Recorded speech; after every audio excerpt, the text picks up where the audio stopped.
Pavel, cuéntame cómo andan las redes sociales y cuál es el impacto que han tenido en toda esta situación del fraude que está pasando en Venezuela. Mira, yo no me gusta decir que fraude o no, porque hay opiniones diversas y entonces tener la verdad en este momento es difícil. Se notó que hay un alto nivel de desinformación de ambas partes. Se notó también que había una planificación por la forma de los contenidos que salieron. Videos que incluso correspondían a otros países como videos desde Kenia o meses atrás. Entonces, cuando tú ves tanta desinformación, hasta que tú no tengas todo claro, como por ejemplo, es un proceso que los venezolanos deben eh, transparentar cómo fue el proceso de elecciones, pero ya es un procedimiento que tiene cada país, tiene su metodología y uno no puede opinar en eso. Lo que sí me preocupó fue muchos expresidentes diciendo que venían al país cuando todo el mundo sabe que tú tienes que tener un permiso, una invitación para ser parte, pero nunca se ha mencionado que ellos fueron invitados. Ellos se estaban autoinvitando.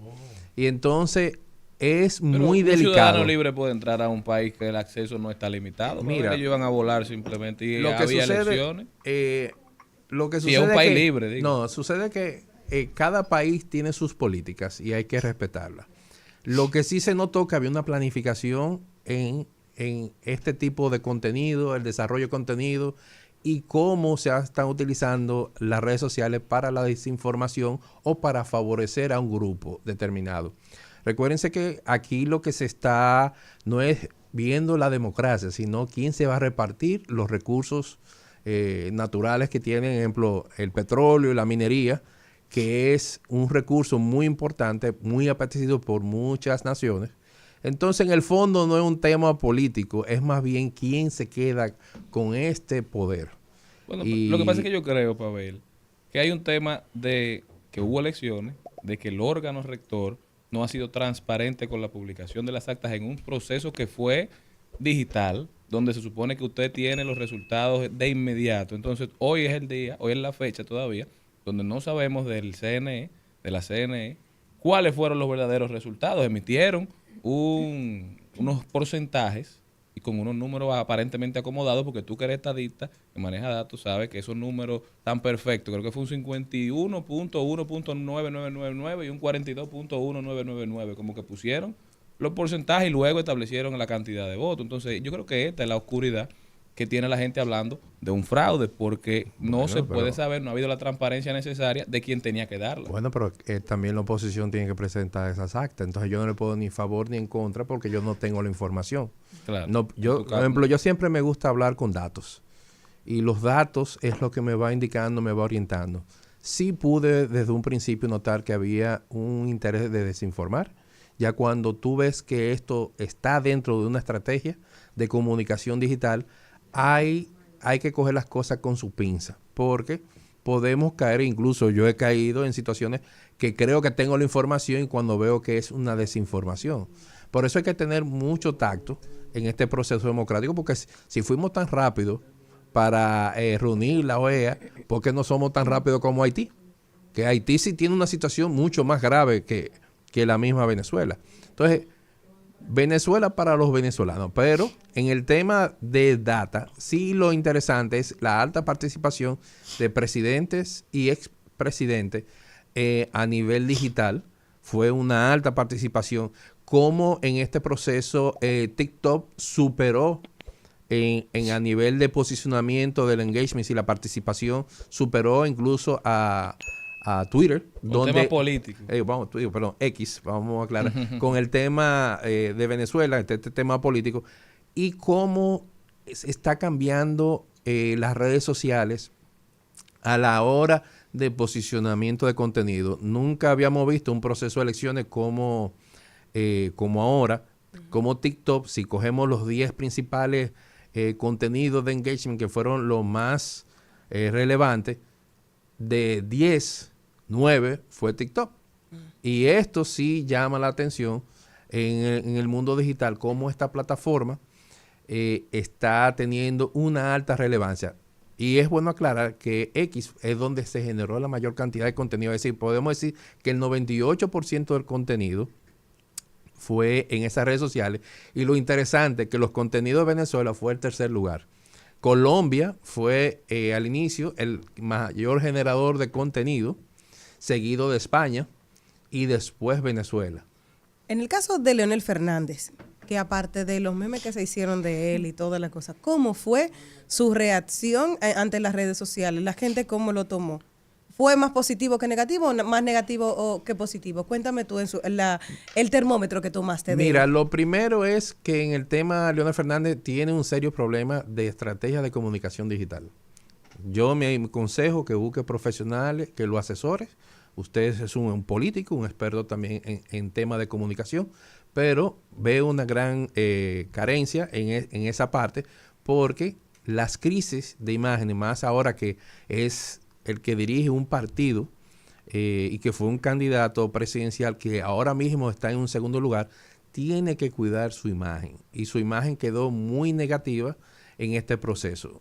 La tardanza en dar respuestas crea una bola de nieve no favorable a su propia imagen. Entonces, los políticos y más aquellos que son aspirantes presidenciales deben tener un equipo estratégico, no importa el partido que sea, que esté monitoreando sus temas porque la imagen es vital para cualquier figura pública y más que dirige un partido de oposición que es ahora mismo se está en un segundo lugar. Entonces, todo es importante y entender que la política cambió y esta forma de hacer política tiene gran relevancia, un uso correcto de las redes sociales.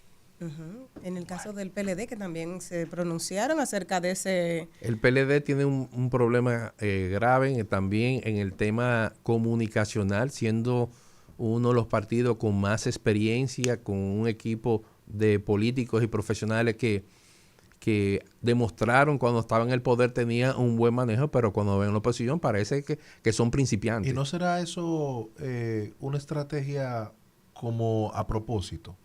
Porque yo creo que el hecho de... No creo que ningún partido quiera hacer una estrategia para quedarse un tercero o buscar reducir a nivel su posicionamiento. A nivel comunicacional, por Ese ejemplo, día, lo que ellos dijeron crea controversia. ¿No será eso a propósito? Bueno, hay que ver cuál es el objetivo, porque todo a nivel digital es basado en objetivos. Si mi visualización, si sigue al ritmo que van no es un camino quedarse un tercer lugar, es buscando un cuarto lugar dentro en el espectro político. Y a nivel comunicacional, siendo un partido que tenía un alto consumo, incluso hasta de su página web, era de las más consumidas, que está ahora en un segundo lugar. Incluso la página web del PRM, antes y durante la campaña, fue la posición número 1. Entonces, cuando uno monitorea consumo, audiencia, qué es lo que busca la gente, porque aquí no opinamos por opinar, sino viendo los datos fríos, analizarlos y ver sus fortalezas y debilidades.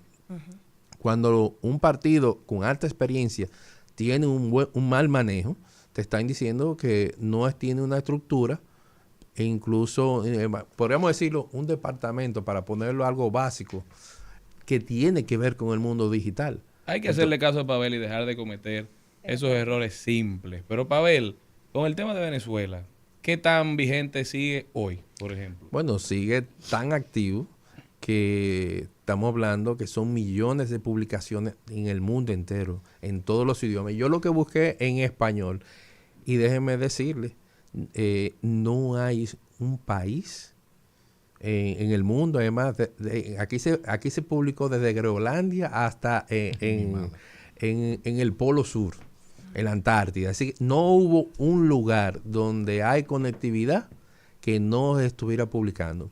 Y en República Dominicana también, bueno, hasta en Haití, que Haití con toda su crisis y problemas de energía y de conectividad, hasta en Haití, en diferentes provincias se estaban publicando.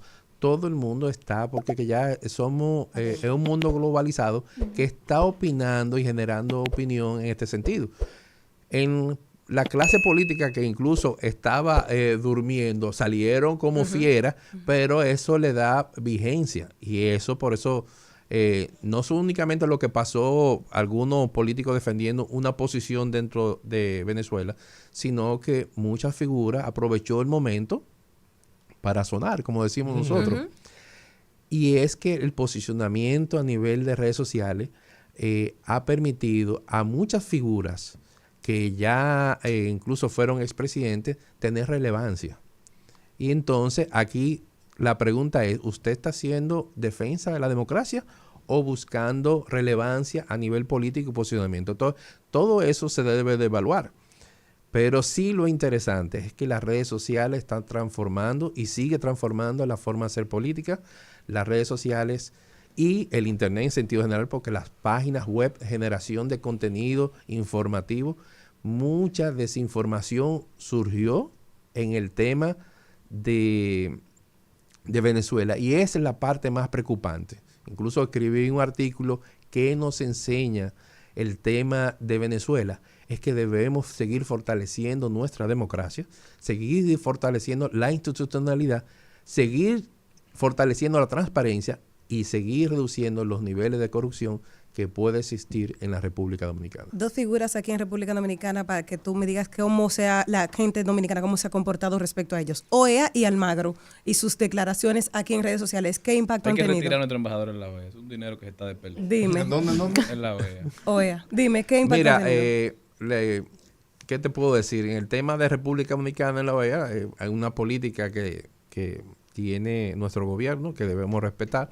y yo ahí no me meto, pero sí, lo que sí ha dejado muy claro que algunos presidentes que muchos criticaron a Venezuela han tenido una posición muy institucional. Nosotros no podemos meternos en las decisiones de otros países, porque así mismo como opinamos, así mismo cualquier otro país puede opinar de la República Dominicana y puede opinar de la situación de Haití. Entonces hay que tener mucho tacto y mucho cuidado. Todos Venezuela opinan. Para los venezolanos. El punto de la OEA es que los países se junten y que cuando haya excesos en alguno puede haber un mecanismo de control. Si no, eso no tiene ningún tipo de sentido, porque eso es lo que se convierte entonces en un country club, para que vaya un grupo de embajadores pagados por sus países a conversar y hablar. Y si entonces algo está pasando en un país, por ejemplo Petro, por ejemplo Lula, sí, se pronunciaron en contra o no en contra, a favor de que se hagan públicas las actas. Eso es lo único, y eso era lo que la resolución de la ONU iba a hacer, solicitar que en Venezuela la CNE hiciera públicas las actas, y ni eso pudieron aprobar. Entonces, ¿de qué sirve la OEA? Vamos a seguir todos aislados y que nadie se mete en nada, porque de Haití siempre opinan. No, lo que tenemos que ver es cómo ha cambiado los discursos, y es que nos estamos cada día llevando a dos esferas en el ámbito mundial, donde unos tienen una posición y otros tienen otra. Y esto es lo que nos está indicando de que está cambiando el posicionamiento en América Latina de algunos países que siempre han sido pro norteamericanos, y veo que ahora tienen posiciones diferentes. Y hay que ver las acciones, no hay que ver colores, sino las acciones están indicando de que se está cambiando los posicionamientos políticos, tema tanto nacionales como internacional, porque estamos viendo de que ya está fortaleciéndose ya la polarización ya hay otra potencia de emergente. potencia, hay una potencia, no potencia, sino posiciones diversas a lo que dice nuestro hermano y aliado de los Estados Unidos, nuestro principal aliado, económico, político, en todos los sentidos.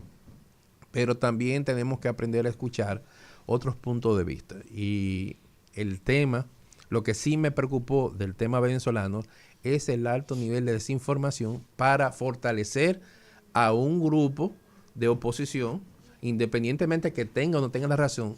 Esto nos está indicando de que hay un interés de que el tema democrático en de Venezuela no se maneje con la total transparencia. Porque si tú tienes todas las actas, crea un website y presenta todas tus actas y Pero que esa es la transparentízalo. responsabilidad de la CNE, no de la oposición. Bueno, es el pero ente tú- regulador que pero tiene que si tú promulgarlo. ti- Y la pero- oposición ya dijo que tiene las actas. Bueno, y las preséntalo. está haciendo Pero puede públicas. presentar. Las tiene presentadas, Bueno, lo que hay que yo no- yo- buscarlas. bueno, es que hay Pero que no se- le toca a ellos. A quien le toque a la Junta A la Central Junta. Electoral, si fuera República Sí, Dominicana, exacto. no a los que participaron. A quien le toque a la CNE en Venezuela, que las tiene según ellos. Lo que pasa es que yo estoy de acuerdo contigo, porque es que si la tira el partido, pues ya está tirando básicamente algo que es para su propio beneficio. La credibilidad la tiene que tener el órgano que regula ese tipo de cosas. Pero Que lo es el interesante, y hay también otro punto a señalar, es que de los 10 aspirantes, 8 firmaron que aceptaban la decisión de esta, bueno, vamos a decir, de esta junta, para los dominicanos puedan entender, de esta Junta Central Electoral. los 8, incluyendo a Maduro, y 8 de 7 10. que no Dos, tenían fueron 2 ninguna que posibilidad. no firmaron. Es decir, que no estaban de acuerdo con la posición de que lo que diga el órgano regulador estarán 100% de acuerdo y lo van a aceptar. Y esto es Ay, bueno qué lindo. señalar. Palo Es- acechado. bueno, pero es bueno señalar porque si estamos, un ejemplo, en República Dominicana, todos aceptan lo que decida la Junta Central Electoral. Es decir, que tenemos unos niveles de madurez y confianza Así es. de nuestro órgano regulador. Pero si tú, desde un principio y históricamente, tú no estás de acuerdo, entonces tú no confías. Entonces, ¿para qué tú vas a un proceso que tú no confías? Y tú me das la razón de no confiar en ti. Ahí está. Pero Pavel de Camps con nosotros. Pavel, ¿cómo puede la gente continuar esta conversación contigo? Siempre interesante, siempre aleccionadora. Síganos por las redes sociales como Pavel de Camps B.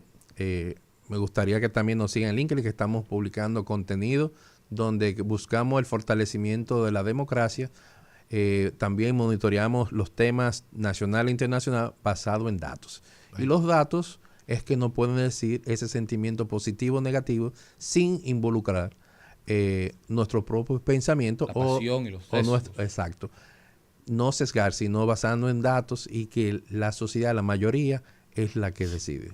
Pavel, antes de irnos, ¿qué tanto ha crecido el flujo de LinkedIn? Veo que cada vez hay más gente hablando de eso. Veo cada vez más LinkedIn gente es una publicando. red social que tiene más de 1.500.000 dominicanos. Wow, mucho. De esto, lo interesante de esto, que si vemos empresas por más de 500 empleados, hay 14.000 personas de gerente hacia arriba en esta red social. Es una red social que es la más costosa a nivel de publicidad, pero tiene ellos te garantizan más de un 60% de lectura. Si usted tiene que hacer una estrategia de comunicación para llegarle al target público específico que usted anda buscando, LinkedIn es una red social que tiene una efectividad de lectura, así que el correo que tú le envíes a esa persona, vamos a poner del millón, hay 600.000 que sí lo van a leer. Y eso, Hay que estar en LinkedIn. y eso, Sí, LinkedIn es una red social que sigue creciendo y además que se están debatiendo diversos temas, tanto políticos, socioeconómicos, es decir, de todo, es decir, todas las profesiones usted la va a encontrar ahí, Profesionales de muy alto nivel. de muy alto nivel. Y lo más interesante, y lo digo por experiencia, donde la red social que más oportunidades de negocios puede surgir desde el exterior. Así que no únicamente a nivel local, te digo por mi experiencia propia, es la red social que ha crecido rápidamente y que nos contratan para servicios al exterior. Es decir, yo trabajando de acá y haciendo mis informes, mis estudios para el exterior. Sí. Así que todo lo que usted realice o escriba o sus proyectos, colóquelo ahí, que téngalo por seguro que alguien lo va a buscar y lo va a revisar, porque si ve interesante su trabajo, puede ser contratado. Y más que estamos en una era que muchos dominicanos están aquí, pero trabajando fuera y en dólares. Pavel de Camps con Bueno, nosotros. eso. Coño, ganar dólares y gastar pesos. El sueño dominicano. Ay. Nosotros regresamos luego de esta pausa comercial.